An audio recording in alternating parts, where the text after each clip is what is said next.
up front, Dave. You do. You always do. Yes.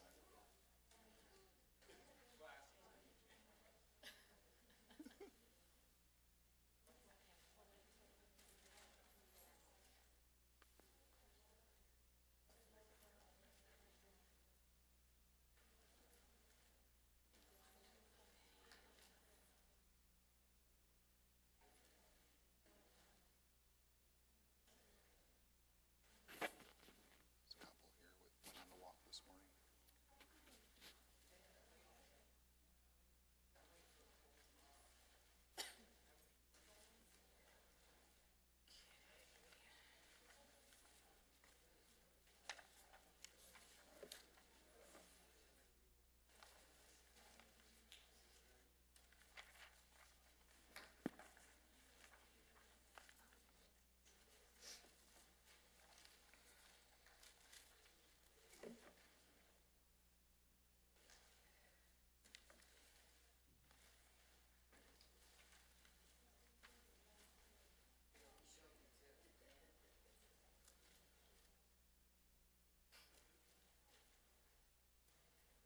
You gonna sit up front?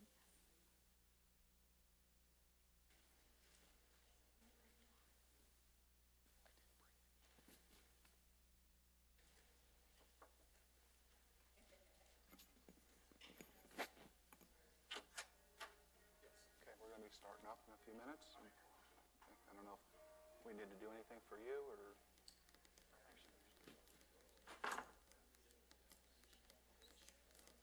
Okay, cool.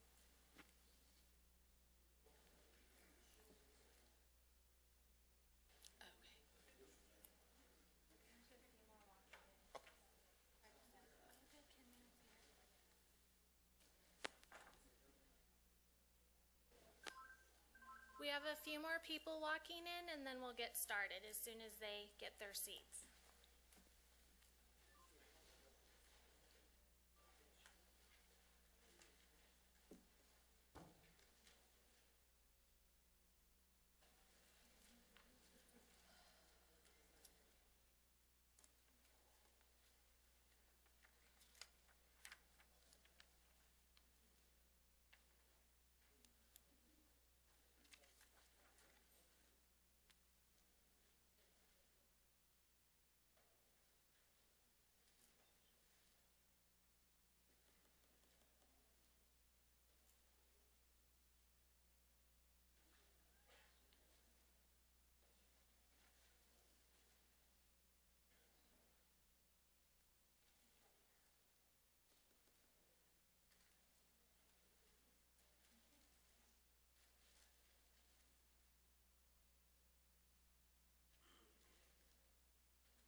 Good evening, everyone, and thank you for coming.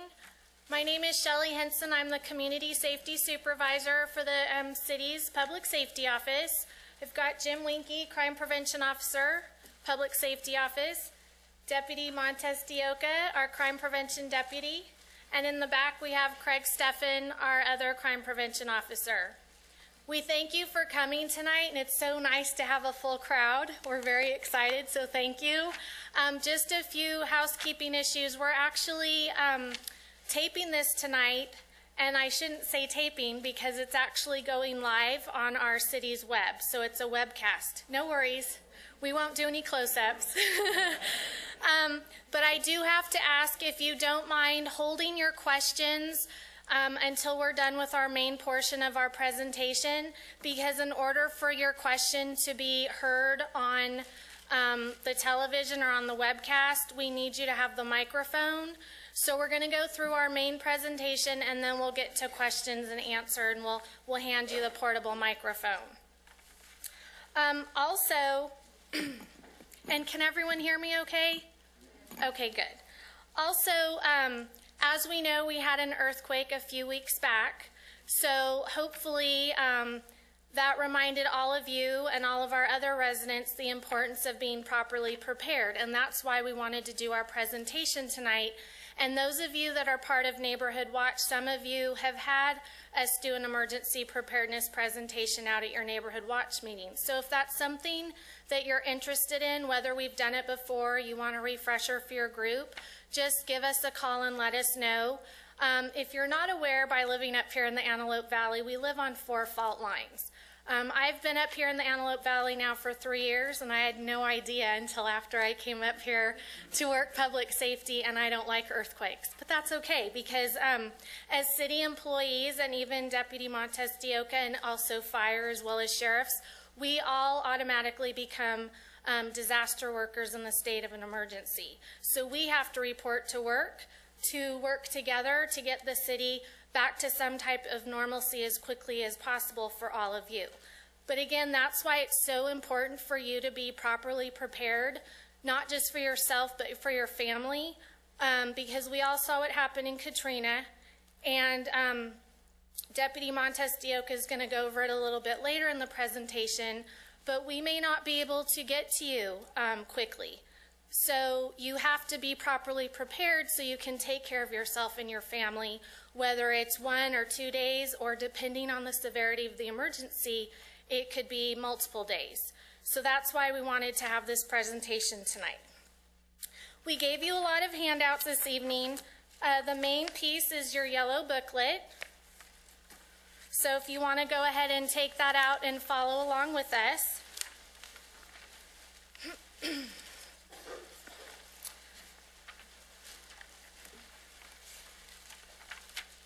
As you'll see on page 1 in the booklet, it talks about a family emergency plan. And we also have 2 handouts included for your family communications plan, and you can also see that in your bag of materials. Having a family communications plan is just as important as having your supplies, and we'll get to supplies in a moment. But you need to be practicing with your family different types of scenarios. Is it an earthquake? Is it a fire? Is there some type of other emergency? To where you need to practice, how am I getting out of the house? What if let's say it's a family of 5. Let's say mom's in the kitchen, she's getting ready to cook dinner. Dad might just be pulling in from work, he's in the garage. Maybe 1 or 2 of the kids is upstairs in their different bedrooms, or maybe 1 child is out in the backyard. So everyone's at home, however, they're all separated even though they're all at home, and an earthquake or another, like I said, a fire or some other urgent matter hits. Well, where are we going to meet? You need to have a communications plan and a family meeting place. If you have a big backyard with no trees, not directly under power lines, you want to have a meeting place where you're not going to be hit possibly by flying debris, you're not under electrical lines, anything else that could possibly fall or fly towards you. So if it's not in the backyard, it's not in the front yard, maybe it's down at the corner at the end of your street. Some of you, from me coming out to your neighborhoods and doing meetings, some of you are on a cul-de-sac. Maybe at the end of your cul-de-sac, it's just a grass area. That might be your meeting place. So you need to determine a safe meeting place for your family. And again, you need to make sure everyone in the family knows this meeting place, and you need to practice different scenarios. And the reason we need to practice is, you know, I mentioned the 2 kids that are upstairs playing in their bedroom when the earthquake hits. Well, how are they going to get downstairs and get out of the house? For those of you that do have 2-story, do you have the ladders that you can put on the window, outside of the window, that'll roll down and allow yourself or the kids to climb down? Is there a deck that you can get to? You can exit from one of your bedroom windows and climb onto the deck and safely get down to the ground. So those are the types of things you want to think about. What if there's a fire? What if the fire is in front or blocking the front door? Are you going to exit through a side or back door? So again, that's why you want to come up with different scenarios, and you want to practice with the family. We encourage that you should practice at least once a month, at minimum quarterly. But the more you practice, the better off everyone in the family will be, because it will be proper training and it'll be timely, and all of you will keep it fresh in your mind of what to do and how to get to the proper meeting place. So that's the first point. And on these 2 pages that we gave you, you can see that it gives you plenty of space to write down emergency contact numbers. Actually, another point of advice is to have an out-of-state contact. I don't know how many of you got on the phones a few weeks back when the earthquake hit. I actually and another staff member, we were down in Lakewood at an earthquake preparedness meeting, and we all had to duck, cover, and hold. It was that severe in Lakewood that we all climbed under the tables. But immediately we got on the phone and called City Hall to make sure that everything here was safe and there was no damage, no injuries, because we had no idea directly after the earthquake how severe it was up here. And actually there was probably, I would say, at least 300 to 400 people in that room, all first responders or staff responsible for emergency preparedness for their cities. And after the earthquake, we lost about half the room because they weren't able to get through to their cities, and they needed to leave the meeting to get back and take care of business at their cities. But back to this paperwork, fill out your emergency contacts, and like I was saying, have an out-of-state emergency contact, put it in your cell phone, because the reason I brought up the phones is we were lucky enough to get through to City Hall calling from Lakewood, but a lot of people weren't. I had 2 staff from Pasadena at my table. They couldn't get through for over a half an hour, so they ended up having to leave the meeting and drive back to their city to make sure everything was okay. So it's easier and better to have an out-of-state contact, because if our lines are busy, overwhelmed like they were that day here, your out-of-state person hopefully won't have that problem, because they'll be calling in rather than all of us calling out. So go ahead and fill out this paperwork. The second page of the communications plan, you can see there's a little scissors icon.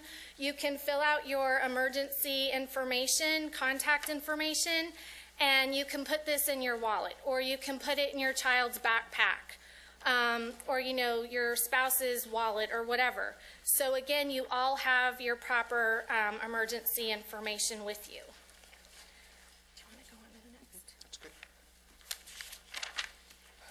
Okay, we're going to talk a little bit about storage and having the proper things that you need in case of an emergency. If you take a look at the blue sheet that's in your handout, it's an emergency checklist. And the most essential thing that you have to look at is, in any emergency, is having water available. You've got to have enough water. The rule of thumb is 1 gallon per person per day for a minimum of 3 days.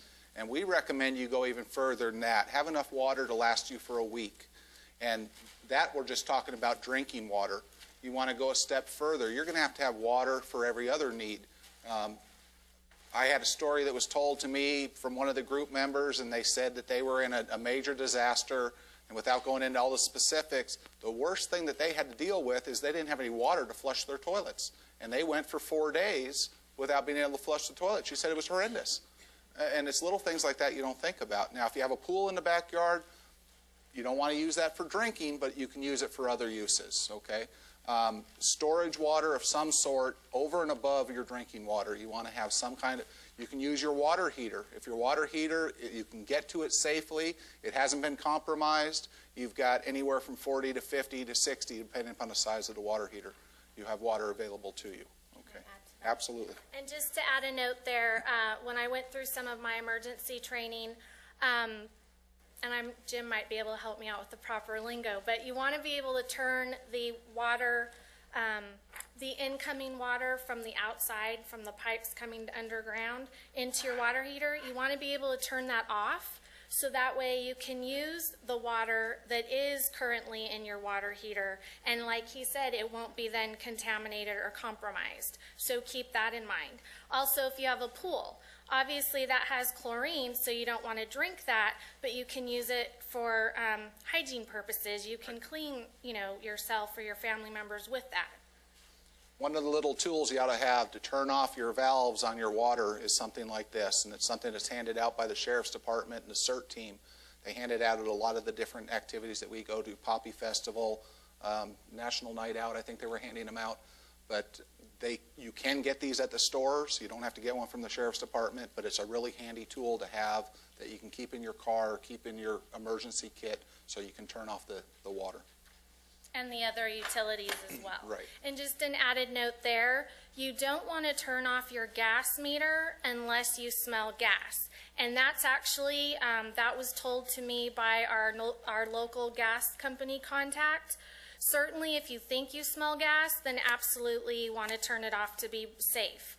But I was told that unless you absolutely smell that gas, don't turn it off, because it might take several hours or possibly a few days for the gas company to come back out to turn it back on.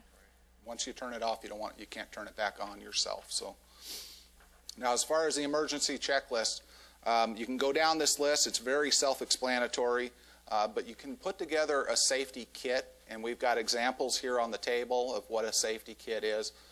Now, the standard rule of thumb, again, and we follow a lot of rules of thumb because they're easy to remember, and that's to have a kit in your car, a kit at your home, and a kit at your office or your place of business. Okay, so because you don't know where you're going to be. We've been lucky with some of the disasters we've had, some of the earthquakes we've had. They've happened early in the morning where most of the people are at home or just getting up in the morning. Can you imagine rush hour traffic and having a major earthquake during rush hour, whether it be in the morning or be in the afternoon? It could be catastrophic. But you don't know where you're going to be, so be prepared. If you are in the car, there were people in the Northridge quake that were stopped on the freeway for many hours and they couldn't get through. If they didn't have water or any kind of supplies, they were stranded. So it's things that you have to have with you. We talked a little bit about sanitation supplies. You know, have a little kit put together with the, soap, shampoo, the toiletries that you're going to need. You may not be able to get back into the house. You may have to grab that kit that's in your garage or by the front door as you're going out, and maybe the house is condemned. You can't get back in. Maybe it's partially collapsed and you don't want to take that chance.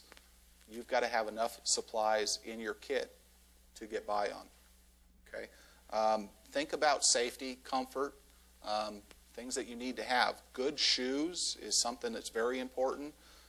If you ladies are going to work in the morning and you've got your high heels, you're ready to go to work, you're all dressed up, and something happens and you can't get off the freeway and you've got to walk, you've got to leave your car and you've got to walk for a couple of miles, you better have a pair of walking shoes. Most of the injuries post-earthquake are not, it's just that. They're not injuries that happen in the quake itself, but it's injuries that take place after the quake. People stepping on glass or injuring themselves, twisting an ankle, and it can be a minor injury, but it can really cause some problems for you in the future as you're trying to make it through these few days to get help. Okay? Cooking, have plastic knives, forks, utensils, things that you're going to need to cook. In your kit, you're going to have canned food along with the water. They say canned food keeps longer. You're going to have a can opener. I mean, it seems really common sense, but people get out there and they go, okay, I got all this food, I got all this water, I'm ready to go. They try to open their food, and it's a can. They don't have a can opener. So go ahead. And I just want to add, a lot of the supplies we're talking about, like the canned food, we don't expect you to carry a big, huge duffel bag of canned food in your car or your work kit, but we're focusing more on your home kit, which can very easily be your pantry. Now, if you can get to your pantry. So Right. You've really got to take that into account. Where in the house are your supplies located? Am I going to be able to access those supplies if we do have a problem? Again, and Shelley touched on it, and I think she said that Deputy Monty's going to touch on it a bit too, is the first responders. When are they going to get to you? You may be stranded for a while. So just take that into consideration. Be prepared. I can't stress enough to have things in place that you need. A portable radio that works on batteries so you can get some information about what's going on. Flashlights with good batteries in them, and you need to change your batteries just like you change your batteries in your smoke alarm, or you're supposed to change your batteries in your smoke alarm once a year. You ought to be doing the same thing with your kit, going through your kit at least once a year, if not every 6 months, to update the batteries and the supplies. You want to rotate the water and food. And I would even suggest checking your supplies quarterly. A lot of people ask us, well, how do I know when my water is no longer good? And a lot of people, I know for myself, until I actually went through all my emergency preparedness training, I didn't know necessarily that water went bad. So pay attention to the expiration dates. If you use, let's say you keep your old milk gallons, the plastic gallons, and you want to use those to fill up with water, then take a Sharpie marker and write the date that you filled it up. So that way you know when to rotate. It's very important, not just water, but if you have medication, canned food, obviously. Certainly in your work or your car or work kit. Again, you may not want to be carrying a bunch of canned food, but there's also other types of food, you know, the MREs. The military type food. And just a note there that we learned in our training, just be careful. I don't want to sound nasty for lack of better words, but we were told in our training that our body isn't necessarily used to eating that type of food. So I'm just saying beware and just keep that in mind. Right.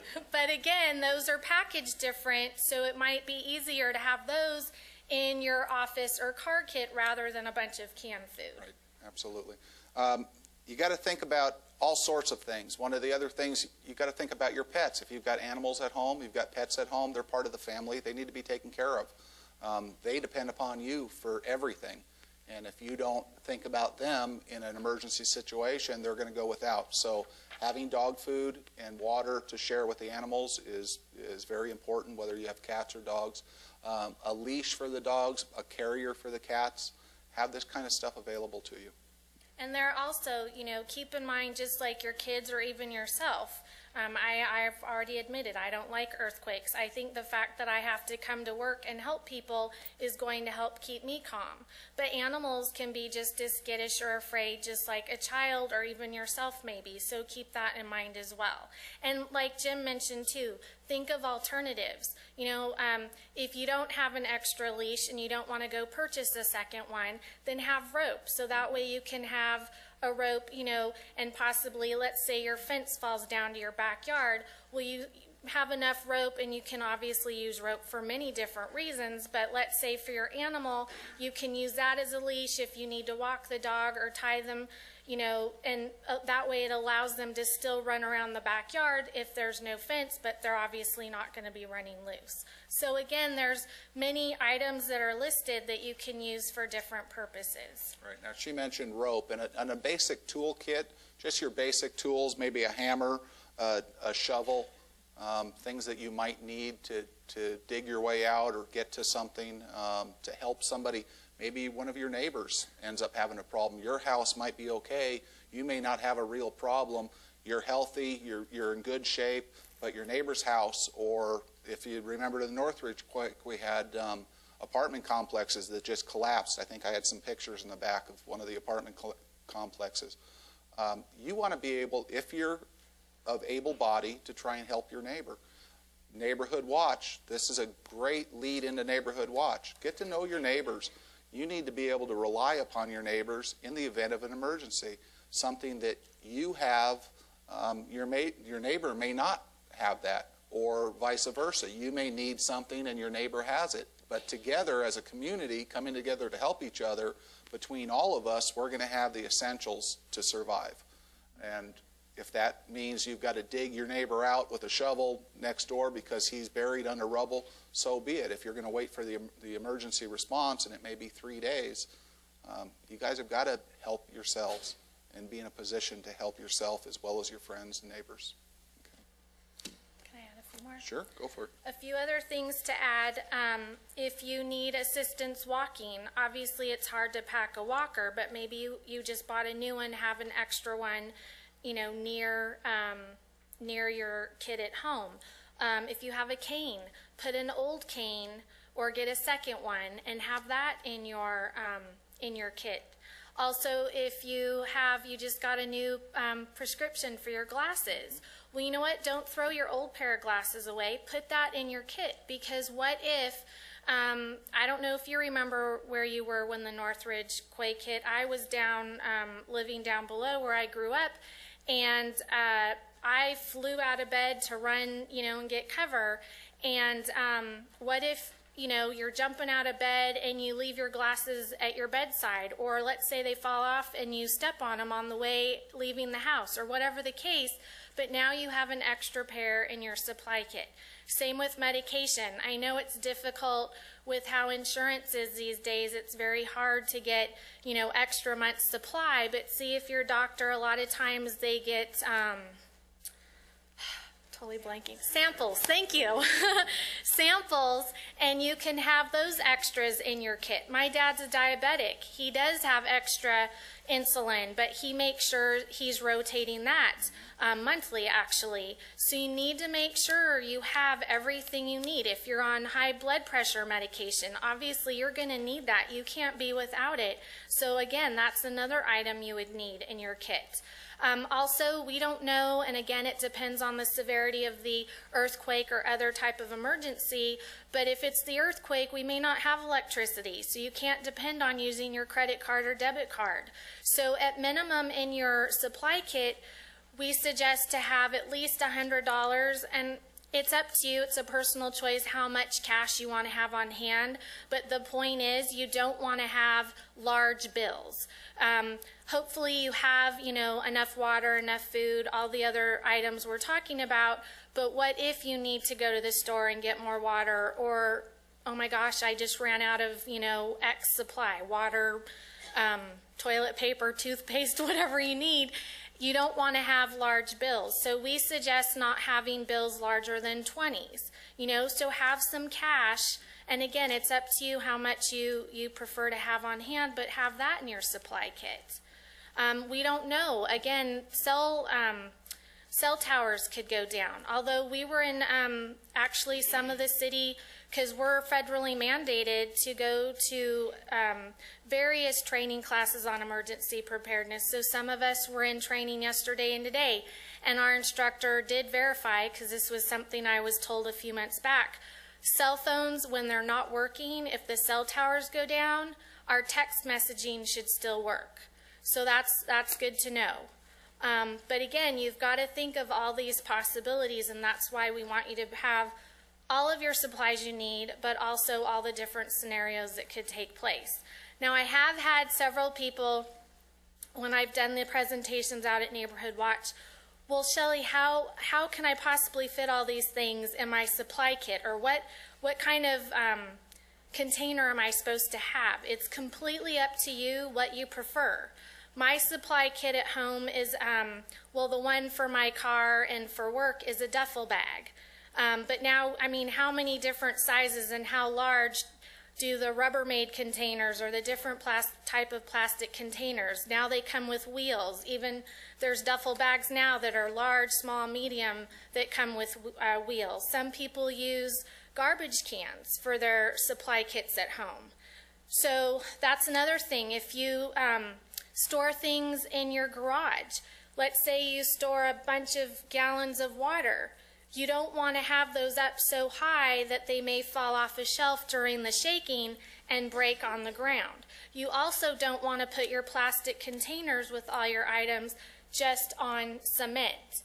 There's lead that could get into your supplies. So if you have it on the ground, have it like on a pallet or some other type, maybe carpet or something else that'll keep it from being completely on the cement. Right, and if you're keeping your stuff in the garage, it's something you need to think about too. With the weather changes we have in here, we have extreme heat, we have extreme cold. So that lends to the deterioration of your kit. So again, you need to check the kit, you need to cycle things through and have it in a good dry place where it can be well kept. Yes. And again, it doesn't have to be the garage. It could be your closet. It could be your pantry. So again, it's your personal choice of what works best for you and your family. And I just want to add, Jim had mentioned, tennis shoes. I am fit the example. I wear heels every day to work. And if I get stranded out on the freeway, or even if I had to walk home because our streets end up, you know, not being drivable, there's no way, I can tell you right now, I can walk many miles, maybe 1 or 2, but after that my feet are going to be hurting in my heels. So in my kit for my car, I have an old pair of jeans, an old t-shirt, and an old sweatshirt, and of course socks. So that way, and I actually have more than 1 pair of socks because we don't know how many days.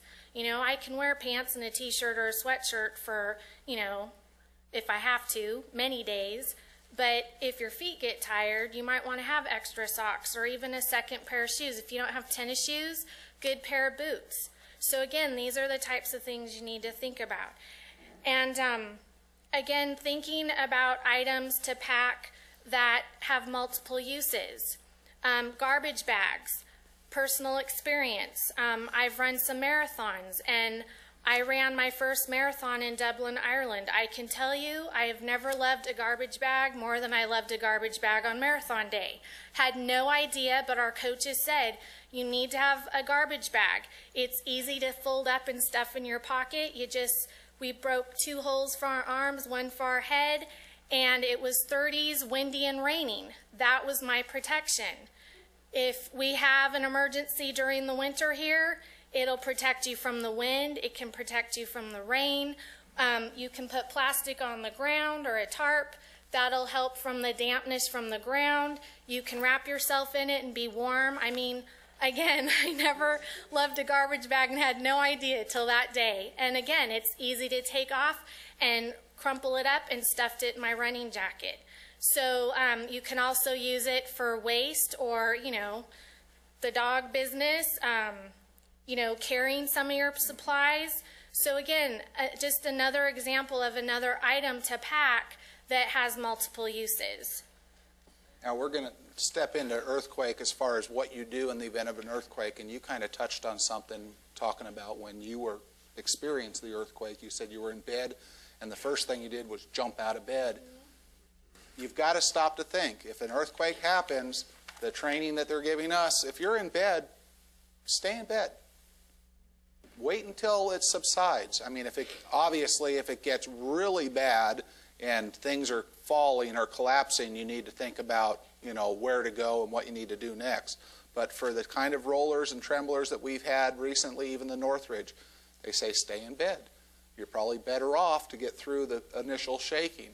But again, she jumps out of bed and runs to, where do we all run to? The doorway? Okay.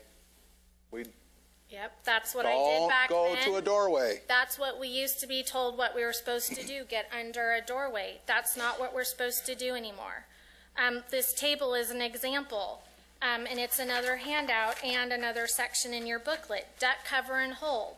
You want to find, and you should have a piece of furniture in every room if possible that is sturdy that you can get under. So duck obviously means get under the cover, get under cover. So under this table, I'm not going to get under the table. I told her. Yeah. I told her earlier she was going to have to, but okay. So you're covered by the sturdy piece of furniture, and then you hold, meaning you stay there until the shaking stops.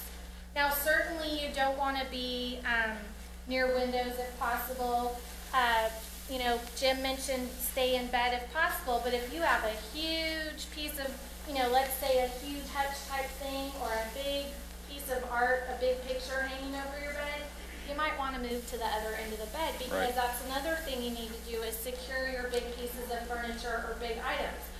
Jim, using my example, when I jumped out of bed, I had no idea until after the shaking stopped. When I went back into my bedroom after the Northridge quake hit, I had a bookshelf right next to my bed. Well, I had no idea until I went in again after the shaking stopped, and I had pictures, framed pictures and books that had fallen off. And actually, I was surprised looking at the floor thinking, how did that not either hit me, or how did I not step on my frames? So, and I obviously was barefoot. I jumped out of bed because it was at like 5 in the morning. So that's another thing to think about. If you're, you know, whether you're upstairs or in a single story, if you're running from your bedroom a lot of people in hallways have pictures or artwork or whatever hanging. So think of those things as well, because if you're exiting your bedroom or your house that way, think of the potential. If you have a big mirror, could it fall off and you're barefoot and you step on it and you're now stepping possibly on broken glass or framed pictures? So you get the idea. So again, things you need to think about. One of our handouts for you is how to secure your furniture properly. So go through your house, look at your big pieces of furniture. Do you have a huge hutch that you need to take some extra steps? And I mean, the hardware store now has so many things. You know, they now have TV straps where you can strap your TVs or your big pieces of furniture to the wall. Same with large framed artwork or pictures. So again, other things you need to take into consideration. Right. In most of the earthquakes, it's not the earthquake that's injuring and killing people, it's the falling objects, and that's what you've got to be prepared for. Go ahead.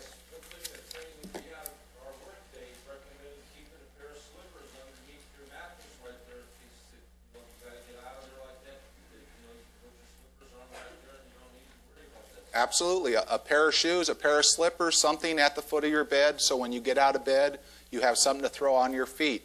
In addition to that, you might need a pair of eyeglasses on your nightstand, so you have glasses. So I'm blind as a bat, so you need to have those glasses on so you can see where you're going.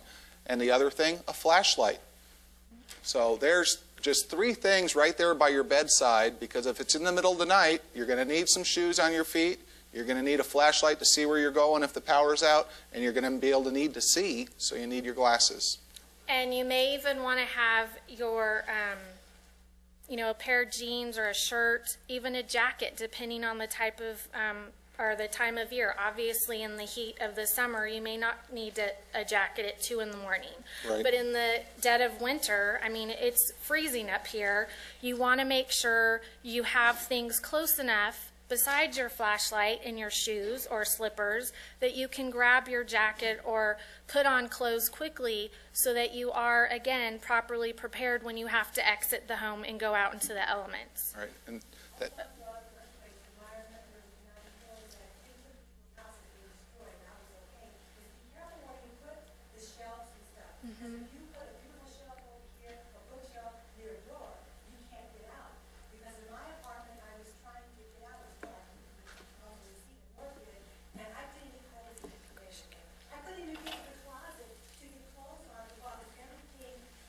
right.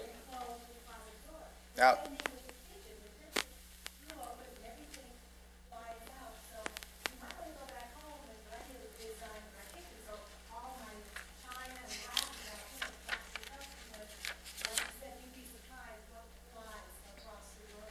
okay, I don't know if everybody heard what she was saying, but she said about things in her home, whether it be a bookshelf that may be next to a door, that bookshelf falls and then you can't get access to that door, or in your kitchen, if you have glassware up high and it comes out of the cupboards, it's going to smash. So you want to store your glassware, you know, down low, close to the floor, the plastic and stuff up high.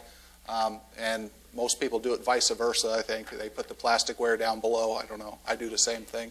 But you got to take that into consideration. Things are going to fall. They're going to block your way. So go back, as she suggested, when you go back home, just take a look at your house and say, what could fall? In the event of an earthquake, what might come down? What might fall?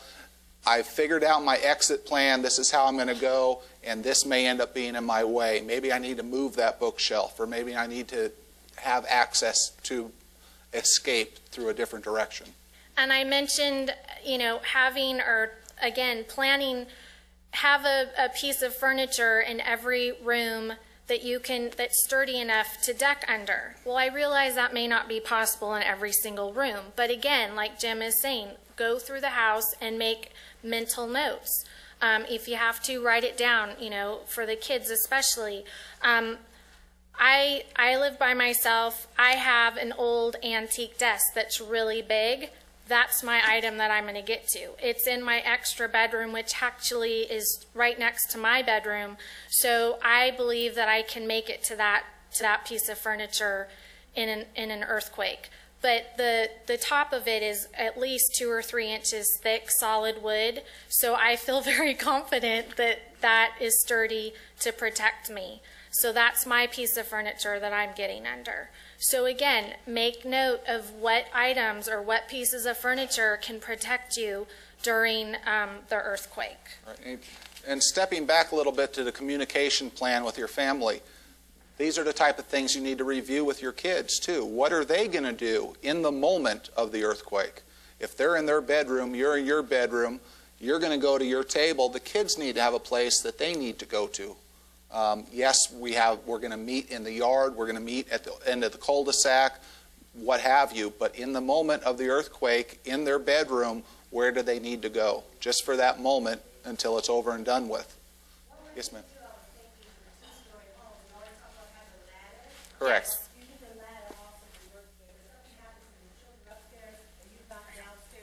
Oh, I'm sorry. And you've gotten downstairs, you really need to make sure, and I'm saying all this because I've gone through all the earthquakes, and I wasn't prepared. So by the grace of God, I'm here today, and now I'm really thinking about this stuff. So you have to think about everything. Thank you. Yes. You're welcome. Be proactive. What she's saying is, you know, you go through these experiences, and hopefully we learn from it. Now, the little trembler we had was probably one of the best things that could have happened because I think it really woke people up. And I think the turnout tonight is evident that people, it's been brought to the forefront. They're starting to think about it. You need to be proactive. You need to be prepared. Don't wait until the disaster's taken place. Just like in Neighborhood Watch, what we teach, prevent rather than react. Okay? He had his hand. Another thing you might want to do is have an out-of-state contact. If the phone lines within the state are not going to work, you're not going to be able to communicate. So if you got children at school, if they can have some other out-of-state contact. Right, call. and that's off of this list here. That's one of the things we had mentioned there. Have an out-of-state contact because we don't know if the phones are going to be working.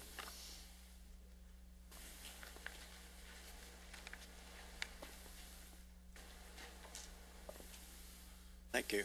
In lieu of a good piece of furniture to get under, I think that I remember from the past that they recommended bathtubs as a safe refuge. Is that still applicable? I'll have to get back to you on that because in all of my training, unless Craig or Jim or Monty have a different perspective, we've not been told that, but I'm happy to get that for you confirmed. I have heard that before, and don't take me wrong, but it used to be that your bathtubs were made out of what? Cast iron. That's right. Okay. Today we've got the flimsy plastic stuff. It's not going to hold up as well as a cast iron tub. If I had a cast iron tub, yeah, I'd probably jump into it. But I'm not sure that the ones today are going to be adequate. One thing I got to thinking about is our bedroom is right at the back of the house. There's no large trees outside it, and it might be easier to get out that way. But then I got to thinking, both our side gates are padlocked, and there's no way I could climb over them. Are you able to reach over or through with a key to unlock it from the inside? Yeah, the padlocks are on the inside, but I need to have the keys. Then That's what you I'm need to saying. have your extra keys and have those with you either bedside or in your supply kit right there that you can grab. Okay. I wrote it down, but I There you want go. to share Good. that. Thank Absolutely. you. These are the little things you got to think about, all the little insignificant things that And are going to that's- really mean. I'm sorry, and that's why we encourage you to practice, because unless you're thinking about it like she did and you're not practicing and in the moment thinking, okay, like we talked about, different scenarios. And I just have to add, the reason we focus on earthquake, besides the fact that we're Southern Californians and it's going to happen, it's not about if, it's when. And if you don't know, they've predicted within the next 30 years a 7.8. And what we had a few weeks ago, I think, was a 5.4. So it's, again, not a matter of if but when.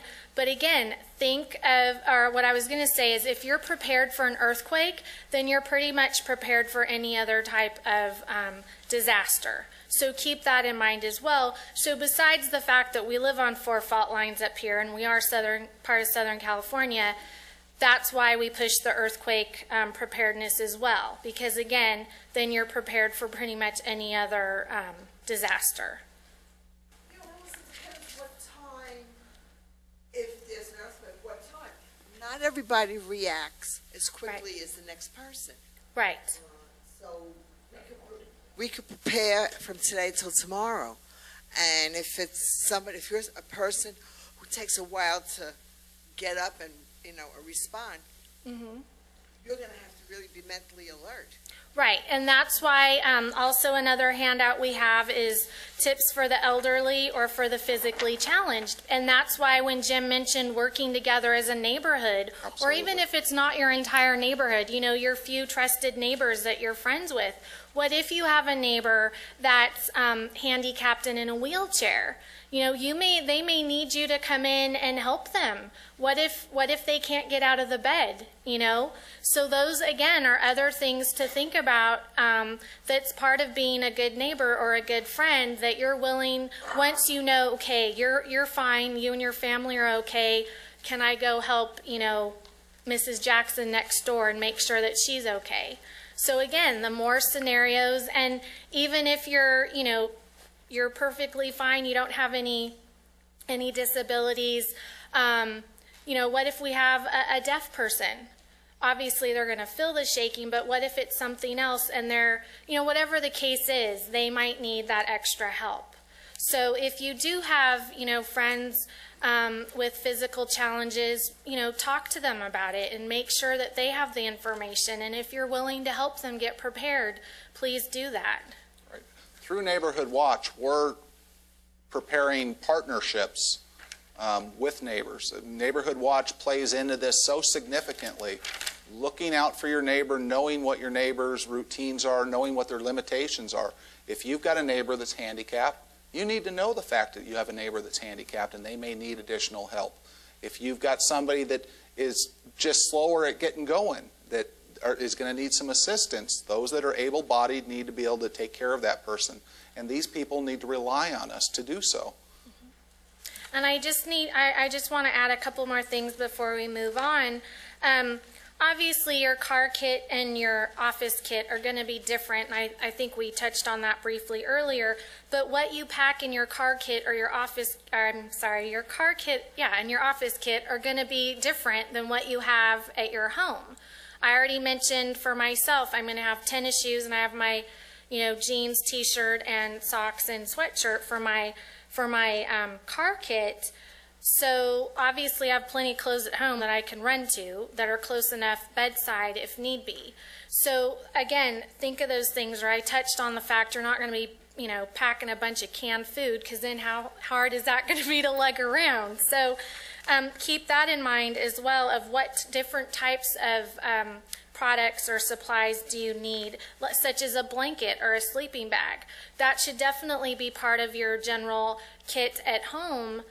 But again, do you want to throw an old blanket or an old sleeping bag in your car? That way you have it. What if you're a commuter and you commute every day down below? Even though I didn't live up here back from when the Northridge earthquake hit, I know the freeways were down. I think we all know that. Well, what if you are stranded and you can't come back up here to join your family? You need something. Hopefully you have a friend or relative down below that maybe isn't as affected, and you can go there or check into a hotel. But what if you're going to sleep in your car for the night? You need that sleeping bag or that blanket. And that's another thing. Think of your car. If you're at home, that's another very useful item. Once the shaking stops, if your car's in the garage, pull it outside into your driveway, because what if we have aftershocks? Maybe that garage is still standing after the main one, but what if there's aftershocks and you're not aware, and somehow, further damage from the aftershocks? Well, now you can't use your car because you left it in the garage. So pull it out, but you can use it for shelter, for warmth. Even if it's 115 degrees out, you can, we don't want to use up all the gas, but what if you can go in at intermittent times and turn on the air conditioning? Another way to use it, if you need to warm up your food, You know, the hood of our car gets very hot from the engine. You can put your canned food or your on top, and that'll warm the food. So again, just things, different ways of thinking. You know, we're so used to our day-to-day, and I think we tend to take everything for granted, but you need to think, okay, do I have to camp out? You know, do you have a tent for your backyard? And that's another section in the booklet, is camping out earthquake style. So make sure, you know, you read that. Do you have a barbecue, and do you have your propane tank filled? Or do you have your bags of charcoal? So again, whatever the case, whatever works for you and your family, you've got that ready to go as well. Let me mention something on that too. And every year, and it boggles my mind, but every year we have reports of people using their barbecue to heat their home, okay? And people succumb to the carbon monoxide that's produced, okay? If you have no power, you have no gas, you can't cook in the house, and you've got to use a barbecue or a propane stove, what have you, make sure you're doing it outside, not in the house, please. This seems really common sense, because as I said, every year there's reports of this going on. Have your barbecue, your charcoal, whatnot, do that outside. And Jim brought it up early too. All the materials that you have from us tonight, and even if you were to go online and download anything, everything says to be prepared for 72 hours. Jim already told you that we're promoting at least a week. When we do our presentations to Neighborhood Watch, and like we are tonight to all of you, 7 to 14 days. That might seem extreme, but I'd rather you have too much than not enough. So I know that complicates things, especially depending on the number of people in your family, but again, I'd rather you have too much than not enough. Now you mentioned using your cupboard as recycling what you have. And you know, you go to Costco or Walmart, what have you, you might buy 2 or 3 cases of water in the individual bottles. Don't wait till you run out. Go out, you're down to 1 case, you want to go out and you want to buy more. You want to buy 2 or 3 more and rotate that water. So you always have a case of water maybe in your pantry or in your kitchen. And the same thing with your canned food. Don't go down to the last can of food. Have a supply in there, as well as in your kit, but just as a rule of thumb, in your kitchen, have extra food in your kitchen. And remember what Jim said at the beginning. 1 gallon per person per day for each person in your household. Water, although we will be hungry, we can't survive with no water. We can survive a few days without food. So water, I cannot stress enough, you need to have the proper amount of your water. Because again, if the electricity goes down, or as we saw with Katrina and other emergencies, I know for me, I don't want to be fighting with people, you know, breaking down the doors at the local grocery store that are, you know, looting or just taking over the store, trying to gather what supplies are left in the grocery store. So that's why it's also so important to have the right amount for what you need for yourself and your family. Before we move on, one more thing is focus on your children. A couple of our handouts give you some really good ideas. Just as you're packing your supply kit for yourself and your family, pack a backpack for them, you know, their favorite book. Of course, it's going to be age appropriate, but their favorite book. If they're younger and they love to color, coloring books, plenty of coloring books and crayons or markers. Now kids are so much into video games. If you have a little battery-operated video game or a checkerboard, you know, things like that that you can easily pack in their backpack or in your general supply kit. Also glow sticks. You know, that's another item. Not just for kids, if you like the glow sticks too, but the kids, the younger ones especially, like the glow sticks. And these are all items to have for them, so that'll help keep them calm, and it'll also help keep them occupied while you're trying to get your home, you know, back to some type of normalcy as quickly as possible. So that keeps them occupied. Or, you know, let's say you have 3 kids and they all love the game Monopoly. You know, they can all be playing Monopoly while you're taking care of business at your home. We're going to do a little demonstration here if everybody will just stay seated. First, a show of hands. If the earthquake hit tonight, who's ready for the earthquake tonight? That's great. Yeah, good job. Good job. Most people aren't, and most people, they'll watch, Light here. yeah, they'll watch Katrina, they'll make a list, they'll put that list on their table, they'll put it on the mantle, pretty soon it goes away, and they don't even think about it until another fire hits or an earthquake or a storm. So, how many people have flashlights with them now? Anybody? Good. So if an earthquake hits right now, hit the lights. Hey, we got a little bit of light there. You could be at Walmart, you could be at the movie theater, you could be at home. Most people are ready for the earthquake. If it hits first thing in the morning, we're all ready with our slippers there. We got our flashlight right next to our bed. When we go out, cell phone's another good thing. You pop that open, it gives you some kind of light. We'll go out to the neighborhood watch at nighttime sometimes, 8 o'clock at night, and we'll ask people, okay, what if it hit right now? And we'll have people turn their lights off in their house. And they don't have that stuff ready. If you watch TV in a certain chair, if you're on a certain couch, have a flashlight there also in the living room where you spend most of your time. For women, get a small flashlight, put it in your purse. You usually know where your purse is. If you're out shopping, true story up here in the valley, one of the stores up here, you think when lights go off, emergency lights come on. That's what's supposed to happen. One of the major retail stores up here, just a few months ago, all the lights went off. Emergency lights, everything. You couldn't see in front of your face. So carry a flashlight on your key ring, carry one on your purse, carry one on your belt. You can get real small ones, but have a flashlight with you. Yeah, good. How many people have flashlights? Great. With them. They're inexpensive. Put them on your key ring, put them in your purse, put them on your belt, put them in your pocket. You can't have too much lights. And getting back to what Shelley was saying, true story, 1994 up here when we had the power failure on the West Coast. It was a nice, beautiful day. It was a Saturday afternoon. The weather was great. It wasn't cold, like 30 degrees, like it's going to be 3 months out of the year. It wasn't 115 degrees either. It was a nice, peaceful day. The power had been out for a while, so everybody started hitting the stores. 94, there was a lot less traffic up here, a lot less people. People were actually a little bit friendlier because there was less people up here. True story, went to the first market, walked in, it was an eerie sound, there was no refrigeration, there was no music, no cash registers, everything echoed. The only thing that was on was emergency lights. It wasn't a good feeling. People were up and down aisles, grabbing stuff, yelling at each other already, and it was a nice day. Went to the next market, they were prepared. They had both one entrance closed, the other one open, but they brought out their tables in a semicircle. They brought out candles, batteries, flashlights, water, everything everybody would need. As people walked up, if they only had a $20 bill and it was only $3, this one particular market was saying, okay, pay us next time, which was pretty nice. So it's good to have ones and fives with you also.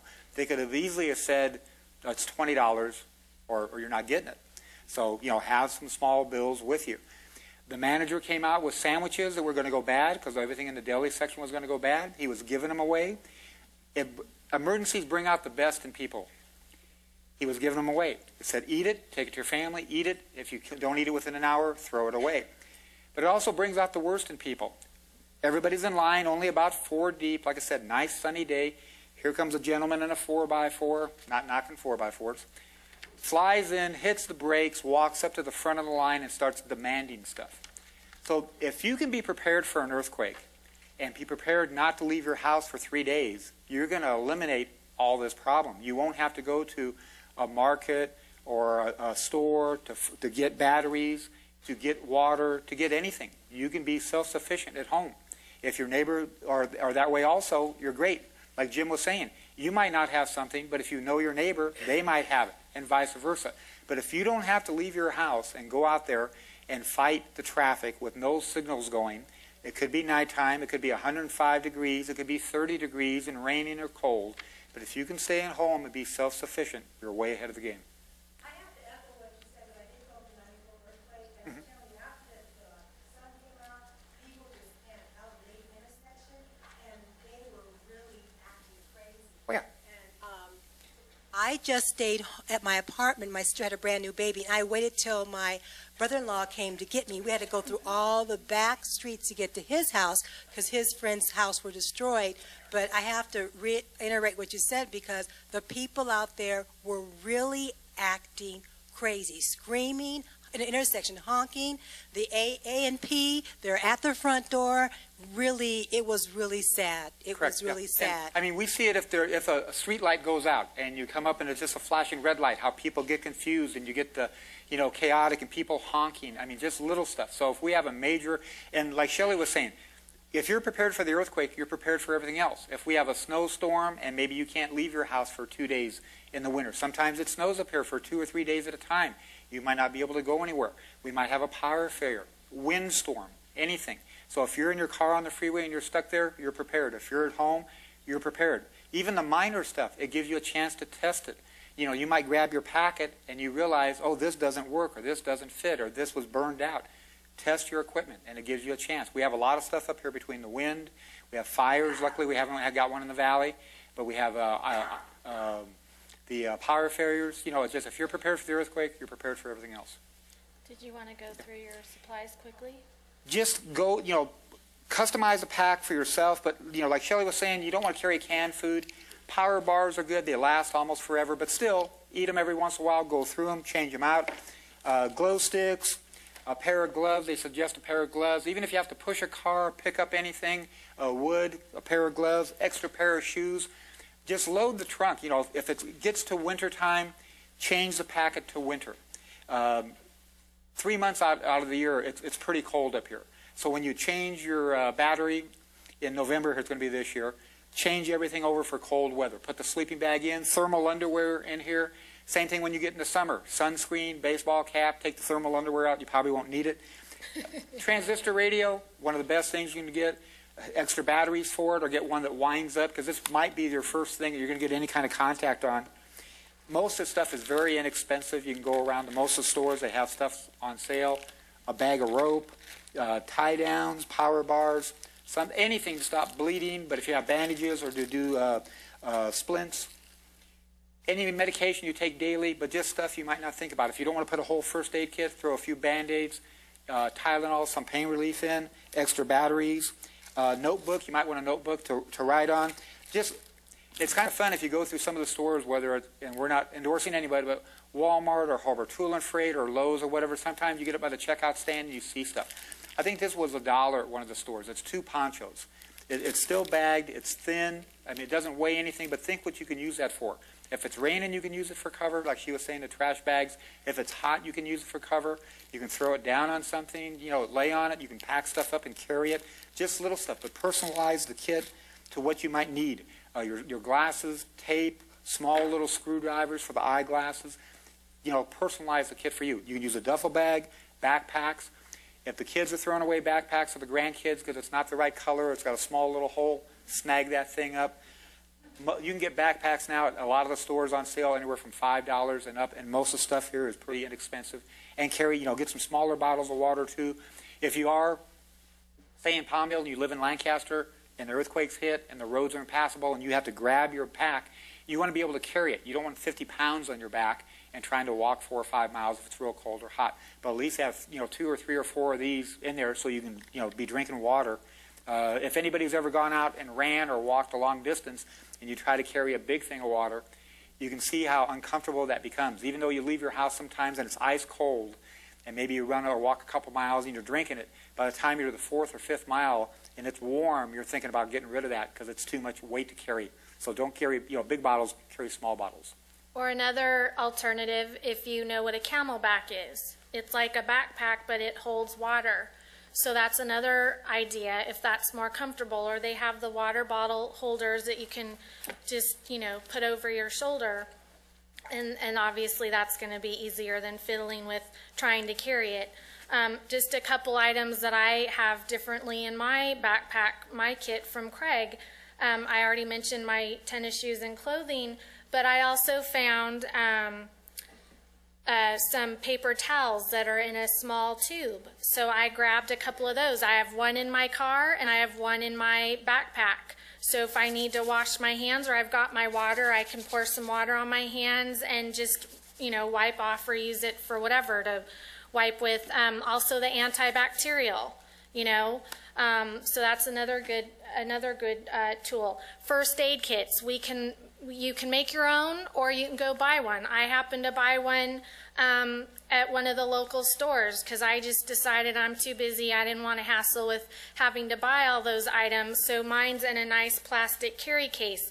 That's right next to my backpack with my case of water in my car. Now my water are in little, like the little sippy boxes, and I got that from one of our local vendors that sells emergency preparedness supplies. And I haven't tested it because I haven't had to, but the water is supposed to stay fine whether extreme hot, extreme cold. Again, I haven't tested it, and I actually hope I don't have to, but I've got that in the back of my car as well. Talking about emergency kits and preparing, one of the sections in the book is talking about the gift of life. Is Yes. that okay? Last page. The last page on there. What a great gift to give to somebody, whether it be a complete kit or a portion of the kit. If you don't feel like everybody in your family, maybe your kids aren't ready to go out and spend the money to do this, for a birthday or Christmas, or just for the sake of, hey, you know, I love you and I want to give you something, look at getting a kit for your family members. And people might think, oh, you know, when they, what is this? But I guarantee you, when that earthquake hits, they'll be so happy and they'll think of you. So, yeah, is it the most exciting present in the world? No. But you know what? It could possibly save their life or be very helpful. So just remind them of that when you give it to them. One of the things that we learned from our sons was to carry sanitary napkins, Yes. tampons, and diapers. They're in law enforcement, and they said, Mom, you wouldn't believe the bleeding, it stops. And I thought, Yep, okay, if my boys can carry tampons, so can I. That's it. right. Good for them. Yeah, and again, yes. And again, the sanitary pads are very thick and can, I'll just stop there, never mind. Anyway, this is why we didn't bring it up before. No, but again, alternative ways to use items. I'll just leave it at that. What I have in my house in every room is touch lights. That's great. Great I idea. got them from Walmart. They're cheap, and I check them almost every month. I touch them to see if they're lit, and I also make sure I keep batteries. But everybody should put them in the house. Yes, I that's a have great them in idea. every bathroom, so when the lights go out, you go through the whole house, and, Yep, and they just last touch a them long and they're time. on. They Yes. last a long time. Great idea. Thank you. Another thing we heard from Neighborhood Watch was the solar lights that are out front in your yard. Leave them out there daytime, nighttime, you can bring them in. Yeah, and I Yeah. mean, same thing. If you just talk to, I mean, on this, prepare. That's the main thing. Prepare for it.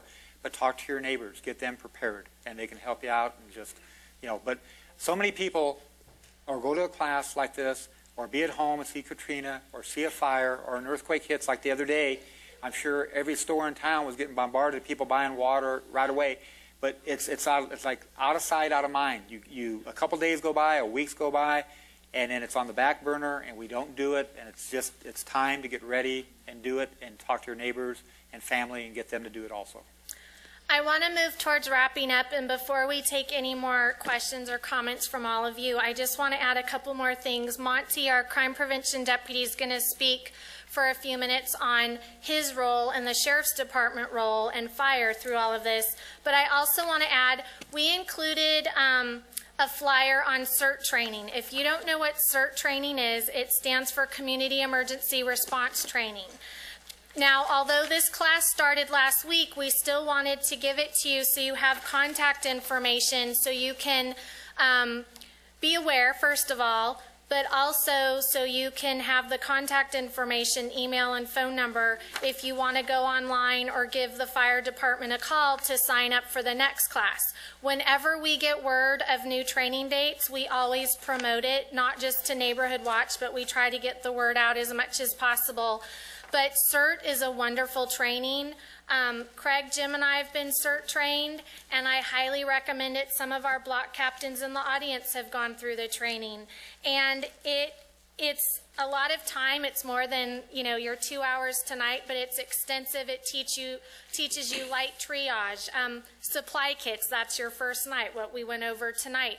How to wrap a broken arm, or if you have a broken leg. This is pretend, of course, but they also have exercises. My second week of my CERT training, they happened to have an exercise over at Station 129, and I played a victim. They did the moulage where they, make me look like I'm actually injured. I had a piece of glass coming out of my cheek, and I was supposed to have a broken leg. And I have to say, playing a victim, I learned a lot.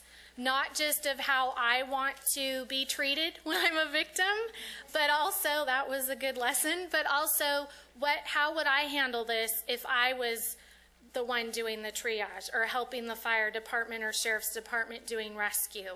So that was a great learning experience, even though I had just started CERT. So it goes over, again, so much more than what we're able to share with you tonight, so I highly encourage it. I mean, what we're giving you tonight is the basics, and certainly it's enough to get yourself prepared. But if you want to take more training and get even more information, I highly recommend CERT. We're also lucky up here, we have our sheriff's department and fire both that offer CERT training. So again, we'll get more training dates out to you as we become aware of them. And of course, any information that you need, specific questions you might have about something you heard tonight, or something that comes up after you go home, by all means, give us a call. We'd be happy to answer anything you have, any questions. If we don't have the answer, we'll find out for you. Monty? Good evening, ladies and gentlemen. My name is Deputy Michael Montesioca. I'm the Community Relation Crime Prevention Deputy at the station. It's his 5th week, so. It's my 5th week. They're 6th. I know. What Shelley, Craig, and Jim just presented to you, I can't even top. But bottom line is, the reason why they're doing this and we're doing it is, if you read that first sentence on your CERT flyer, it says, following a major disaster, police, fire, and medical professionals may not be able to fully meet the demand. People will have to rely on each other to meet the immediate life-saving and life-sustaining needs, particularly in isolated neighborhoods that may be cut off from the main roads for a period of time. In other words, you're on your own. Okay? I'm going to be honest with you. Our role after a major disaster is going to be to check the critical facilities, hospitals, roads, bridges, water, aqueduct. We got the aqueduct here. Believe it or not, the airport, because of the highly sensitive aircraft we got in there, if you've all worked aircraft. So we may not be available to you right away. The CERT is probably the best thing you can do for yourself and your neighbors and your community. If I get rolled out, the first thing I'm going to do is check on my family, obviously. I may not be able to go home for 3, 4, 5, 6, depending. It's extreme, but, we're prepared. This last earthquake, I didn't even bother with the phone. I started text messaging, and that got through real quick. So if you don't have text messaging, it's something you may consider. And folks that have teenage kids or grandparents that have the teenage kids, you may want to take a lesson or two, because they're probably better prepared than any of us here as far as text messaging. Yeah, exactly.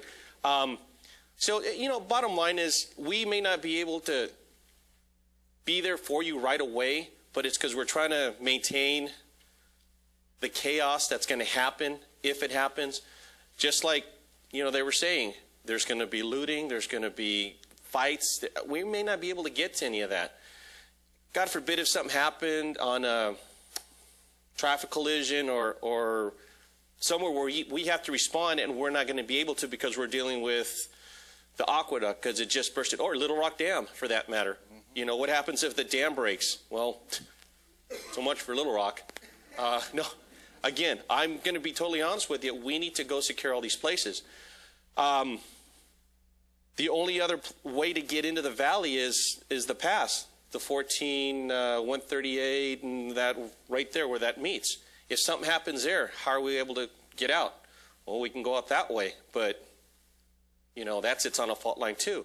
So we're kind of isolated, so we have to sustain ourselves for a while. The 72 hours is fine, but realistically, a week to a week and a half to 2 weeks. I'm not saying go out and spend your life earnings right now and go get everything. But, you know, like they said, sales, Target, Walmart. I'm not endorsing any of them, but they got the cheapest prices. You go over there, you get some water. How much is it for a 24-pack or whatever? $3.99. Store it away, okay? Be prepared. Look out for each other, because we may not be there right away. I'm not trying to scare you. I'm not trying to say, yeah, okay, yeah, whatever. No, we just have our priorities that we have to take care of. And unfortunately, we have to make sure that we have a good working, I sound like a politician here, government. And I mean government by, we got to make sure that this City Hall and the Sheriff's Department and the Fire Department, everybody's in working order, because without that working order, it's kind of like when I give the presentations for Neighborhood Watch. There's law enforcement, public safety, and then the Neighborhood Watch. Well, there's Sheriff's Department, Fire Department, City Hall. Okay, we all need to work together in order to maintain a working structure. So, bottom line is, look into this. It'd be really good for everybody. If there's any questions that you may, think of later on, feel free to call, ask, one of the staff, myself. We'll be more than happy to answer it. But like I said, just be prepared that if that, 7.8 or 9 or whatever was supposed to hit, we're not going to be there, And unfortunately, like I said, I've got my family. I live in Palmdale. Even though I'm just 15 minutes away, I may not be going home for 2, 3, 4 days, okay? Because I got to make sure that you here, sitting in this room, has protection and that we're there for you once we get everything settled down. Okay, so know that our role is crucial after a major incident, and we're not ignoring you, and we're not going, yeah, okay, whatever. It's important. We got to make sure that everything stays working before we can actually go out and help. Again, this right here, help each other. Please help each other. Yes? I don't know if, I know all of you are fairly new here, but I've been involved with earthquakes around here since I moved up here in the 90s. The scenario is that this valley will be cut off if we have a major earthquake. Mm-hmm. Any water supplies, whatever, will have to come in through Foxfield, Mm-hmm. Palmdale, whatever. If they designed it, none of the roads here will Mm-hmm. move it. The bridges will be gone, or rock slides, or whatever. So we are on our own. You are going to be on your own, and that's what I'm saying. As far as any extra equipment from us, Fire Department, Sheriff's Department, don't count on us getting anything right away, because we won't. What you see at the stations is what we have, and not because we don't want to send everything. It's just that's the way it's going to happen. If something major happens, the valley can have to take care of their own, and everybody knows that. Okay, look what happened with the earthquake when the 14 and the 5, the bridge. Mm-hmm. What happened there? So again, it's more to get you to understand that we are here to maintain order, but we're not going to be here right away to come to your needs. So if you break an arm or, God forbid, something else happens to you, that's why it's important to take these classes. You as a community need to come together and work together, because if you work together, then that'll make it easier for us when we get there, because you could be the difference between life and death. Like I said, it could be 2, 3 days, and you could be sustaining your neighbor, your wife, significant other, whatever. Maybe not your ex, but just just keep in mind that you will be. Sorry, I know we're live. Sorry.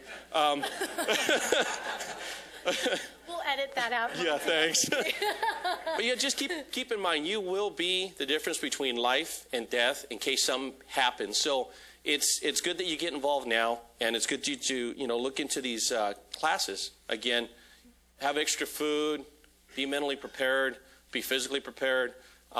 Everything that the staff here said, I can't repeat because they've said it all. Okay, but I just want everybody to know here our role for the Sheriff's Department is we're going to go out, secure all these places, and then take care of business.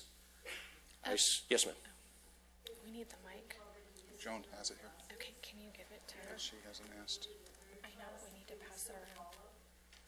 I'm sorry, can you wait for the mic and repeat that, please? Says if they miss 2 classes, can they go to the third and then for the They rest? usually don't like you to miss more than 1 class, even if that, but you can go ahead and call the phone number and they might let you in depending. I heard the class is very full, but I know when I took my training, and it depends obviously on each class, but I know in my class when I went, some people dropped. So I would encourage you to call, but I know one of our block captains that here tonight, he's already on the waiting list for the next class. So if you can't get in this one, they'll take your name and contact info and they'll notify you for the next class.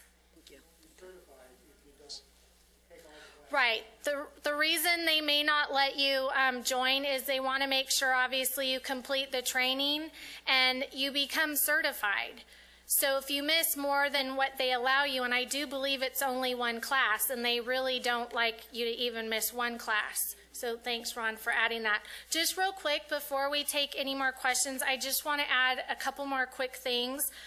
Just to add to what Monty was saying, the city, the sheriff's station, and the fire department obviously take this very seriously. It's like he said, it doesn't mean we don't care about you. That's why we're here tonight, trying to help you get prepared.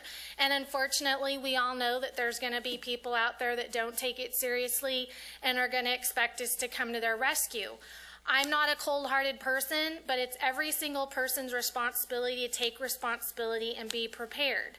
Okay, like Monty said, the sheriffs are going to have their priorities. I hate to say it, I wish I could say it's not going to happen, but I'm sure we're going to have looting, so they're going to be dealing with that. Our lights and electric go down, they're going to be doing traffic control. You know, we'll have our reserve deputies and our volunteers on patrol out there as well, after they make sure their families are okay. I already told you, as city employees, we have to report to work.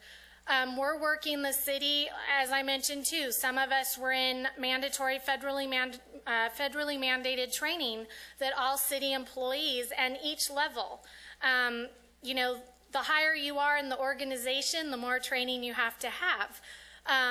We have our emergency operations center here that once there's an emergency, we open the EOC. And the staff there that run it, that's what we go to training for. And then all the other employees will be here to assist with what it is that's done. An example, Jim, Craig, and I do public safety. Okay, even though we've gone through all this training, we might need to take care of something that's not even public safety related. That's part of the training is, it's called Incident Command System. And you report to work, but what you do day to day is your job may not be your function when we're here after an emergency trying to get the city back to as much normalcy as quickly as possible for all of you. Fire obviously is going to be dealing with immediate medical needs. So that's why, again, it doesn't mean we don't care about you. Certainly we do. But like he said, you're going to be on your own, so you need to be properly prepared so you can take care of yourself or your loved ones or your neighbors until we're able to get to you. So I just like to add that.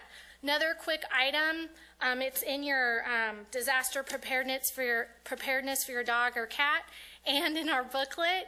Have all your important paperwork, and this isn't just for earthquake preparedness. We even talk about this for some of our general neighborhood watch meetings. You should have all of your important paperwork, birth certificates, your car pink slip, your mortgage papers, whatever it is, your child's vaccination records, you know, your whatever, your bank statements, all of that important stuff that you need, you should have it in one area in your home.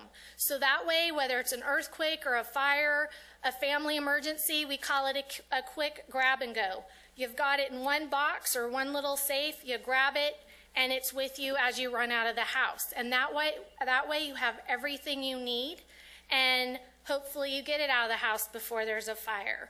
Or let's say you have a family emergency out of state and it deals with something that you have paperwork on. You've got it right there with you. So keep that in mind as well. The last thing with the city, as well as sheriffs and fire, I don't know if you've heard, but in November, we're having a statewide exercise called the Golden Guardian. So all of us are getting properly prepared to do an actual training exercise in November, and the scenario is an earthquake. I can't remember what magnitude, but Palmdale, for example, we have certain scenarios. The aqueduct is going to break and flood. I can't tell you offhand what some of our scenarios are because Palmdale's getting hit, sorry, more than we are in this scenario. But if you may also hear it referred to as the shakeout. So we're going to be doing exercises as a city with sheriffs and fire during, I think it's about 4 days during November. You know, a concern that Jim, Craig, and I have, being public safety here at the city, do all the employees know what to do, whether the electricity goes out or when the earthquake hit? We talked about a family meeting place. Oh, we need to have an employee meeting place. You know, if the council members are here, do they know what to do? So that kind of thing. So just to add that as well, there's a lot of behind-the-scenes stuff that goes on that you're not aware of, but I just wanted to add about the Golden Guardian exercise. Which is earthquake safe. Uh-huh. There is something in Lancaster similar to, in other words, if there's an earthquake in Palmdale, the walls of the Antelope Valley Mall are built to go out the other way. And that's an earthquake meeting. But is there something in Lancaster that you guys know about? You mean a meeting place? In other words, if you're caught in a... Nothing set up prior as far as an evacuation center because they don't know what's going to be standing. Right. So, I mean, we've used Quartzville High for the Palmdale fires before, but the main thing is listen to your transistor radio because we could say, okay, everybody meet at the Lancaster Park on Avenue L. Well, if that's not standing or if it's on fire, it's not going to make sense to have everybody. So it's not preset, but we have a lot of areas we can use from the soccer center to any of the parks, any of the high schools. We have the fairgrounds, too, to do that. Yes? Does the state have an emergency broadcast? We do have our code red. If that's up and working, we can do that. Yeah. Because people need to know what station. I suppose they can flip around. Exactly. Yeah, you'll so it's going to depend on what's up. So, but also go through different scenarios. You know, when you're at home. Same thing if you're thinking about a fire, how you would escape your house if there was a fire. Everybody knows a lot of these earthquakes hit first thing in the morning, and we're shaking out of bed. So we're all used to doing that, having the shoes next to the bed and the flashlight.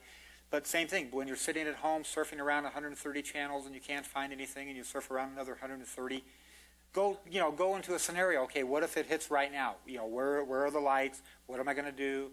If you're driving down the street and you're down by the mall, think about it some days. Just think, okay, what if the earthquake hit right now and I've got to walk home? You know, is everything set up? Do my kids know what to do? Are my pets taken care of? Do my family know what to do? Can I contact everybody out of state? You know, go through different scenarios like that and kind of plan. So if things hit, you're a little bit prepared. I mean, if the earthquake hit now in the morning at 4:30 in the morning and everybody woke up to this earthquake, how many people have woken up to an earthquake before like that at that time? Mm-hmm. Right. But if it happens at 7:30 or 8, you know, say it's winter and it's 7:30 at night and you're sitting at home and it starts shaking and all the lights go off in the house, how many people are prepared for that? Mm-hmm. A little bit fewer hands. So go through different scenarios like that. It really helps. Lindy, you have the mic. I'm just kind of curious. I have overhead wires. The house was built in '54. Does anybody know if we get the shaking enough with the fact that the pole literally connects from the pole to my house? If it comes loose, is there some kind of shut off with SCE? Is there... You should, and that's something Jim touched on, you should absolutely know where your utility shutoffs are. Certainly if wires are falling, I don't want you to go outside and expose yourself to that, but I would encourage you to call, is it phone lines or electricity? Do you know? I would encourage you to call the electric company then and talk to them about that and ask them for their advice on that. And what their plan is in that situation. One other small thing, if you are prepared at your house and you don't have to leave for 3 or 4 days because you have everything, if the freeways are down, all the stores up here will be out of water real quick because everybody's going to be running to the stores. one good advantage we have up here, even if the freeways are down, we don't have to worry about trucks getting stuff in. We have a big desert up here. We have the base, Edwards. We've got the plant over here. They can do a lot of airdrops, so they can get a lot of water into the valley. But if you can stay at home with your gallons of water set up for your family, you're much better off than trying to get out there and fight the traffic and commute and try to get to stores or get to any areas if you're prepared for a good 3 to 4, 5 days. Joan? Hi there. I work at a school. Please work with your school. Yes. Because we do have emergency setups there. We do calm down the kids. We are prepared to take care of them for a while afterwards. And believe me, the calmest kid panics when they see their mom at the gate screaming bloody murder, I want my kid. And we've had that happen even at some of our drills. Do not be surprised. Under certain circumstances, we've even trained the kids where they would get on a bus and leave the area. Do not panic. Please go to your schools. Work with your schools, with your PTA, and find out what their emergency setup plan is. I had worked in the cafeteria for many years, and we always have emergency supplies of food in case the school is cut off. So please consider that. Please work with the schools and with your children and make sure they're perfectly informed. And work with your teachers, too. We really aren't out to get any kids, really. And she makes a really good point because you should absolutely work with your school, like she's saying, your child's school, and your the teacher and the child, him or herself, because if the child is calm, but then, like she said, sees mom or dad freaking out at the gate, what do you think about, oh my gosh, what am I doing to my child? That's not going to keep them calm. That's going to make them go crazy. So again, communication, get to know what their emergency plans. If they play softball at the local park or they have after school care, again, what is the emergency plan? So that's again where you need to take responsibility and get the details and the information. We've got another question.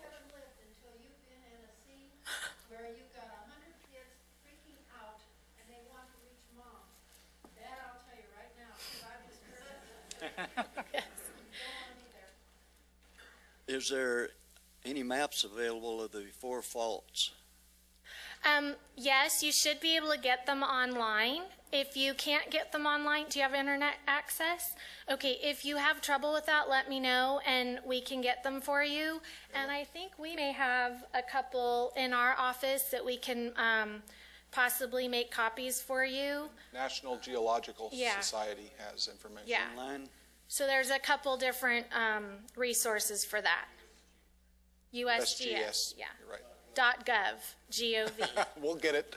Between all of us, we'll get it right. Yeah. Oh, back behind you. I can't stress how important it is to have enough water.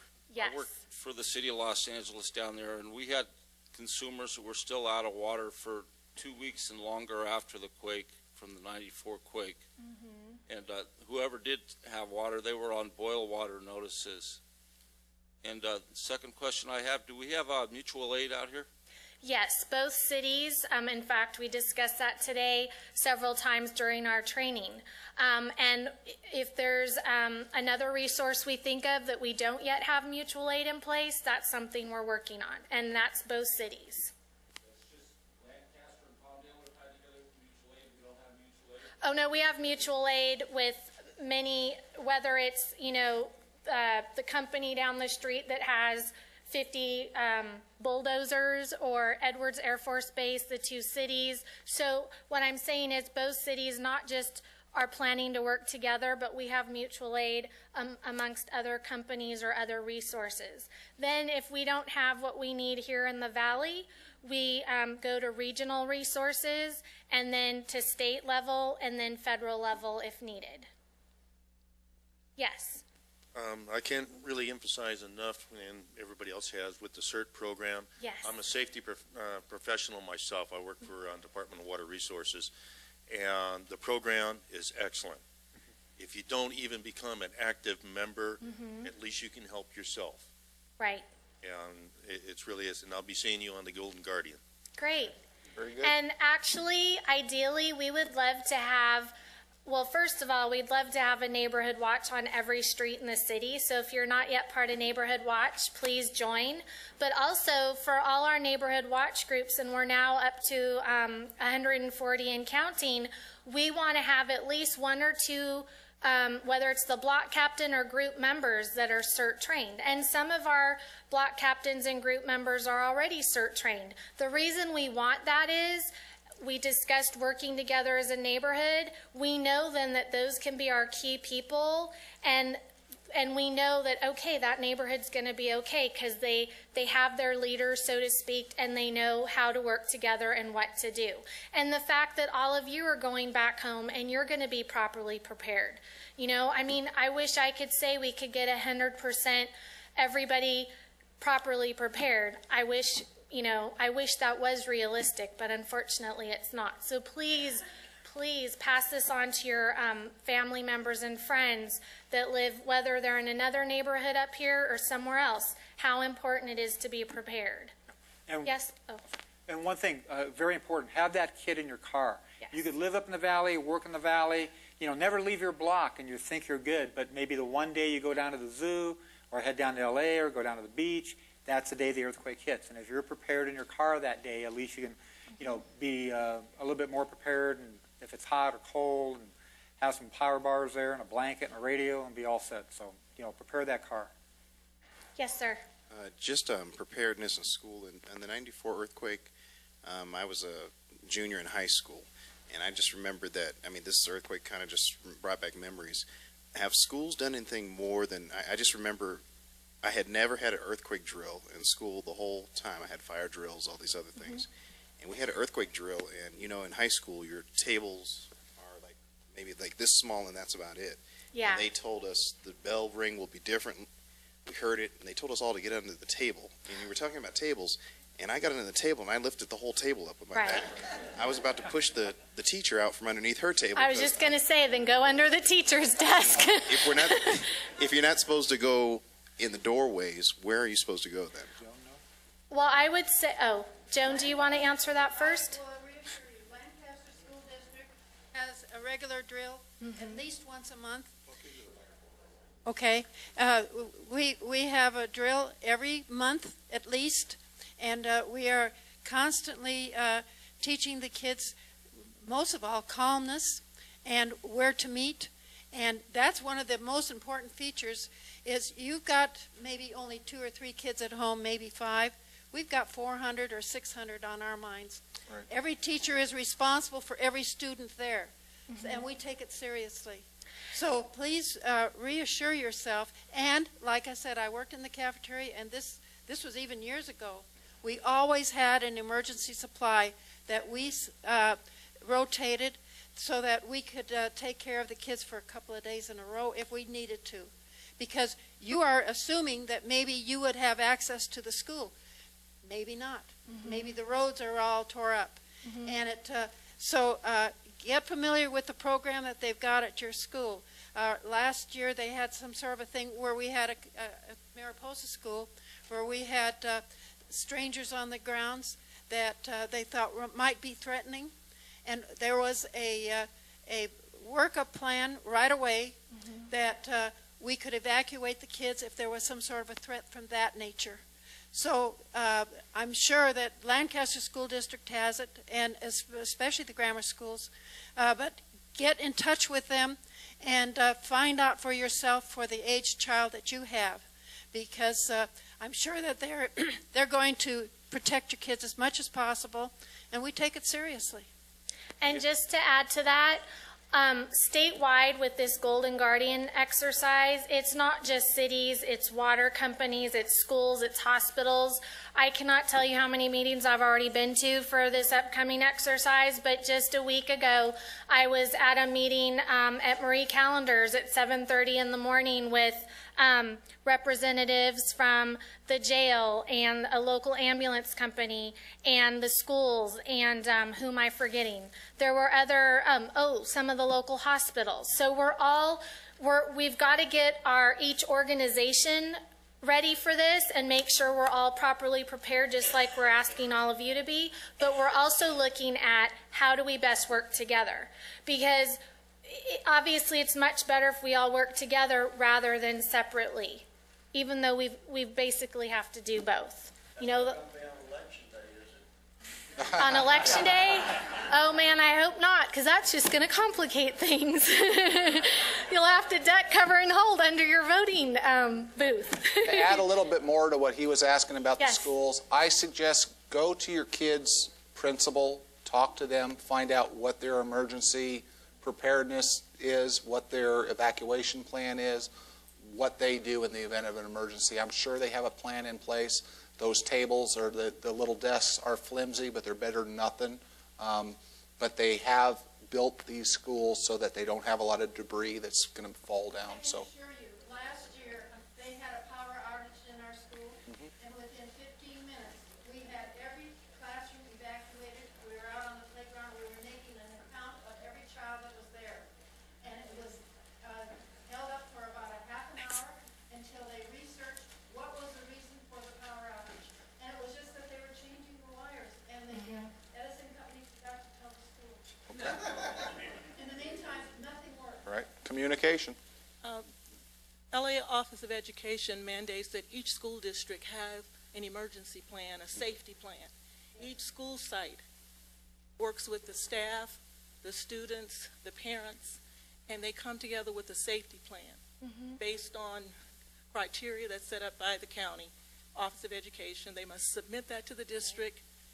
That gets submitted to the county. So our schools are protected. Yes. And our kids are safe. Yes. Good. And just to add to that, I'm focusing on this upcoming Golden Guardian exercise, but like she said, I mean, the schools already have their plans, general big picture, no matter what type of scenario, have been set in place. I mean, especially since 9/11, that's what brought about a lot of this training and making sure that all these emergency plans are in place. So just to add to that as well. Yes, Ron? Back in 89 to 93, I worked for the city in streets, and we did asphalt and concrete.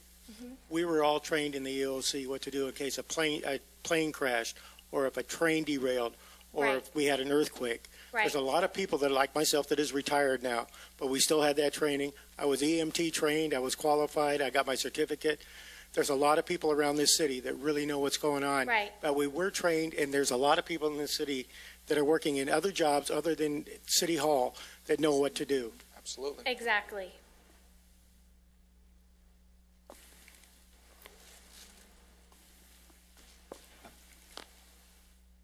Just as an idea for this neighborhood watch, if you have these two pieces of Can you paper, talk in the mic, please? if you have these two pieces of paper, one red and one green, Yes. and if you have an emergency and you Right. really need help, if you put the red one in the window, everybody will know.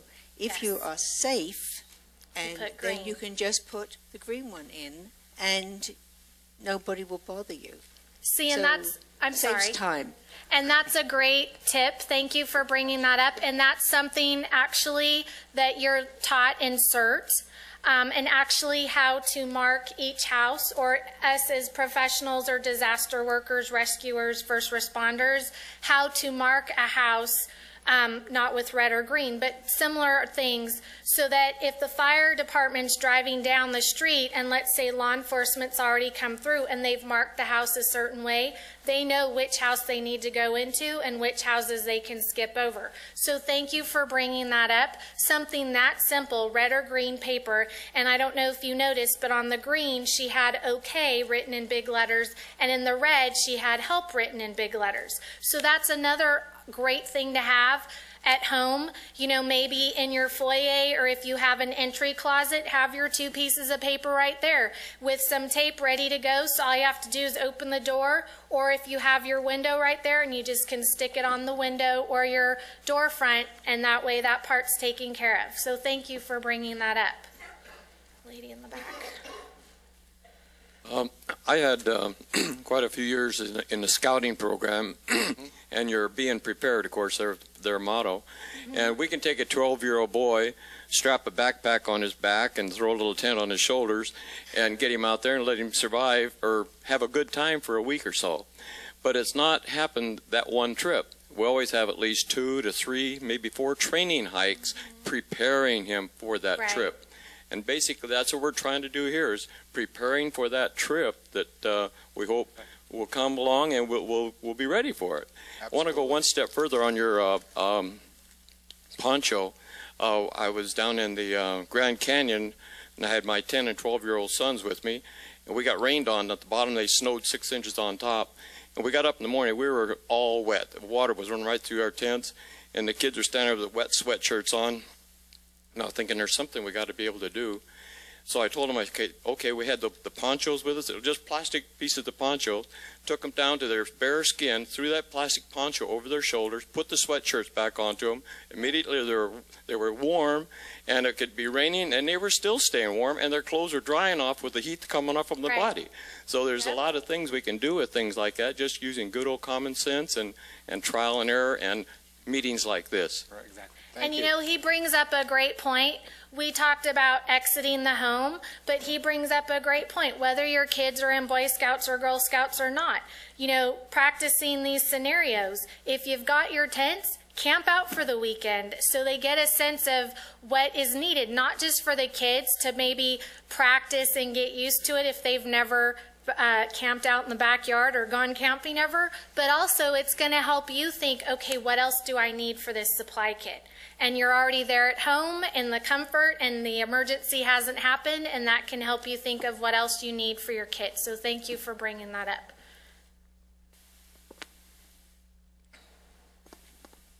It's actually just a funny note on closure of when you're stuck with nothing. During that power outage on the entire West Coast, we were camping.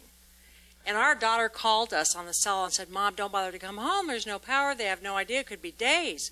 We were perfectly content to stay in our camp, you know, up on the river. We were comfortable. I'm sorry everybody in Lancaster didn't have power, but, you know, like you said, it's being prepared. And we had everything camping, so why come home? Right. You know, it was great. And you had everything you needed, so exactly. And you were having fun, I'm assuming, and so why not extend it? Because if you come home, you're not going to have what you possibly had where you were. So that's a good point. If you have a trailer or a motor home or anything of that type, yes. Well, this was that, a tent camp. You know, the whole idea that there was no power here. Why would I want to be indoors when I could be up on the river fishing? But no, we stayed. And you know what? Jim brings up a good point too. If you do have that motor home or camper, stock that, because that's going to be your supply kit. And if it's at the side of your driveway, remember we talked about pulling out your car. I don't know, it depends if you have coverage or not over your motorhome, but that again, you know, I don't think code enforcement's going to be driving through the neighborhoods giving citations for motorhomes parked on the streets after a major emergency. So I think you're safe there. So make sure you pack those, and again, that can be your supply kit. You've got your blankets, your bedding, you know, all your extra supplies. So pretend, you know, it's ready in case we are going to go camping. And hey, if you have a trip planned before the earthquake, you're already packed. Okay, I see one more hand, and then we'll wrap up.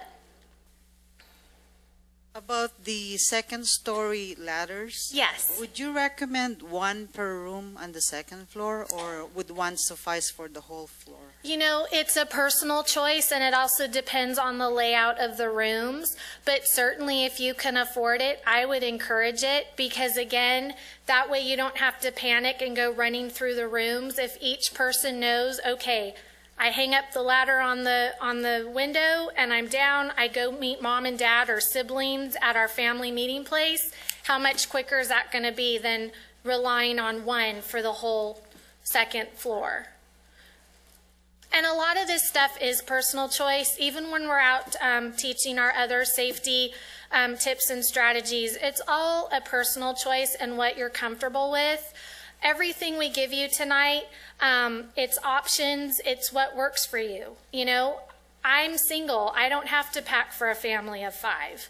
You know, I may not pack silverware because I can, you know, whatever I decide to have for my food in my, well, I have my pantry, although I got to stock up. Being single, there's not much food in there right now, but, but you know, so again, you have to make it work for you and your family and again, the personal choice, what's comforting. You know, maybe one child loves to read, so you have 5 books in their kit, where another kid loves the little battery video game, you know? Or like I said, if you have 3 kids and they all love Monopoly. I know when I was growing up, my dad and I played Monopoly every night after I did my homework. So it's what works for you and your family.